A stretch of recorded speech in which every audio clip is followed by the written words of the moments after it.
Okay students, this is going to be the last part of this principles of biotechnology chapter. So we will be discussing in this electrophysical methods. कुछ इलेक्ट्रोफिजिकल methods हैं हमारे medical field से, तो हम लोग वो discuss करने वाले। बहुत डिटेल में हम लोग नहीं देखेंगे क्योंकि ये सिलेबस का बहुत ज़्यादा पार्ट नहीं है, तो बेसिक बस डिस्कशन के लिए, क्योंकि हमें पता होना चाहिए वो चीज़ें, तो हम लोग देख लेते हैं।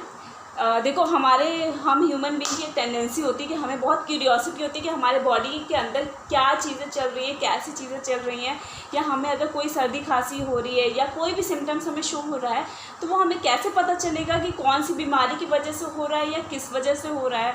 तो इसके लिए ना बहुत सारे टेस्ट बनाए गए हैं, बहुत सारे टेस्ट डेवलप कराए गए हैं। तो जो टेस्ट होते हैं उनका एक डिसएडवांटेज ये है कि उसमें ऐसे रेज यूज़ होते हैं कि वो हमारी बॉडी में कहीं ना कहीं किसी तरीके से नुकसान करते ही हैं। तो हम आज वो टेक्निक्स देखने वाले हैं जो कि हमारी बॉडी में बहुत ज़्यादा हार्म नहीं करेंगे। So will first start with ECG. बहुत कॉमन है इलेक्ट्रोकार्डियोग्राम, कुछ भी कह लो तुम लोग इसको। इलेक्ट्रोकार्डियोग्राम जो है वो एक्चुअली एक ग्राफ है जिसमें हमें एक्स और वाई एक्सिस के बेसिस में इस तरह की ग्राफ हमें दिखाई देता है। तो एक्चुअली इसमें होता क्या है कि एक वोल्टेज मीटर टाइप का एक इंस्ट्रूमेंट होता है जो कि हम हार्ट की चेस्ट रीजन पे हम दोनों पार्ट पे रख देते हैं हार्ट के, और उससे क्या होता है कि एक वोल्टेज डिफरेंस डेवलप होता है बॉडी में, पोटेंशियल डिफरेंस डेवलप होता है। क्योंकि तुम लोग को पता है जब हार्ट पंप करता है तो सिस्टोल होता है, डायस्टोल होता है, ये सब मैं बहुत ज़्यादा डिटेल में नहीं जाऊँगी। तुम लोग को अगर देखना है तो ये सर्कुलेशन चैप्टर में तुम लोग देख लेना। तो इस केस में होता है क्या है कि इस टाइप से हमें ना कुछ ग्राफ दिखता है जिसमें PQRS, P का मतलब हमें बेसिकली पता होना चाहिए। तो ये जो P है ना, P का मतलब है कि डीपोलराइजेशन ऑफ एट्रियल वॉल। मैं लिखती चल रही हूँ, तुम लोग भी चाहते लिख लेंगे, depolarization of atrial wall.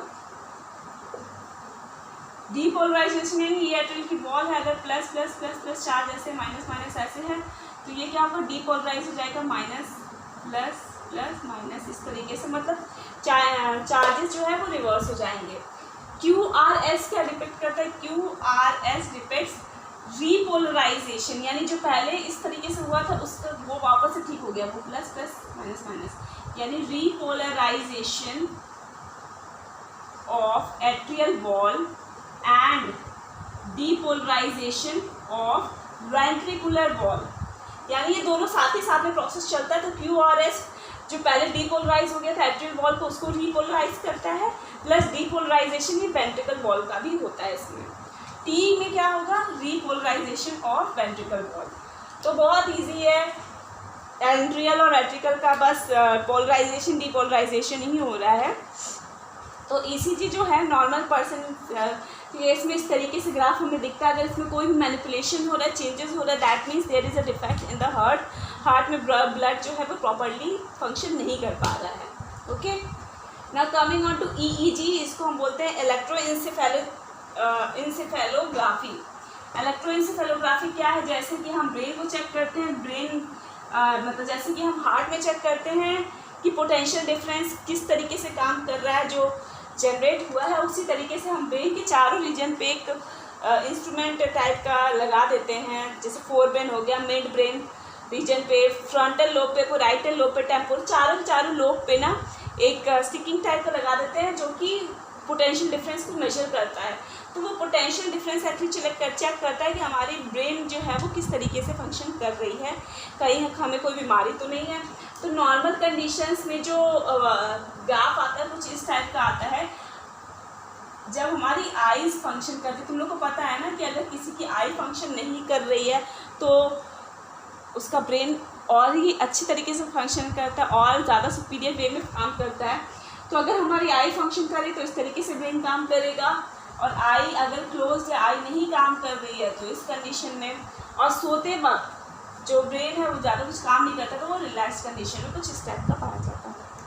Okay, CT scan तुम लोग को पता है, कंप्यूटर टोमोग्राफी तुम लोग देखते भी होगे कई बार मूवीज़ में या सीरियल्स में, लेटा करके एक इंस्ट्रूमेंट, एक इस टाइप का सर्कुलर एक क्या नाम है, बहुत बड़ी मशीन होती है जिसके अंदर हम बॉडी को भेज देते हैं। उसमें एक्चुअली होता है क्या है, बेसिकली हमारे बहुत सारी, ये तो एक्चुअली रेज इसमें पाई जाती है, बाकी में रेज नहीं होती हैं, तो एक्स रेज यूज़ होती हैं, तो वो बहुत सारी एक्स रेज जाती हैं बॉडी में, तो बॉडी के पूरे स्ट्रक्चर को, इंटरनल ऑर्गन तक को वो डिटरमाइन कर लेती है कि कहीं कोई बीमारी तो नहीं है। ओके, MRI यानी मैग्नेटिक रिसोर्स इमेजिंग, ये भी CT स्कैन की टाइप का है, बस डिफरेंस ये है कि इसमें एक्सरेज यूज़ नहीं होता है। ओके, इसमें रेडियो एक्टिव डाइस वगैरह ऐसा कुछ भी नहीं यूज़ होता है। ये सॉफ्ट टिश्यूज़ को मेनली चेक करने के लिए होता है। ये काफ़ी सुपीरियर मेथड है as compared to CT scan, NMR सबसे ज़्यादा सुपीरियर मेथड है।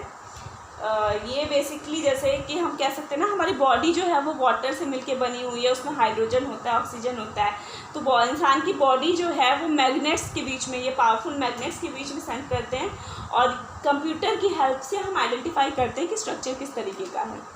ओके, अब लास्ट है ये अल्ट्रासाउंड। ये बहुत ही सिंपल है, तुम लोगों को पता है अल्ट्रासोनिक वेव्स पास की जाती हैं। अल्ट्रासोनिक वेव्स 20 किलोहर्ट्ज़ की लगभग उनके साइज़ होगा, मतलब वाइब्रेशंस कुछ इस टाइप के होते हैं।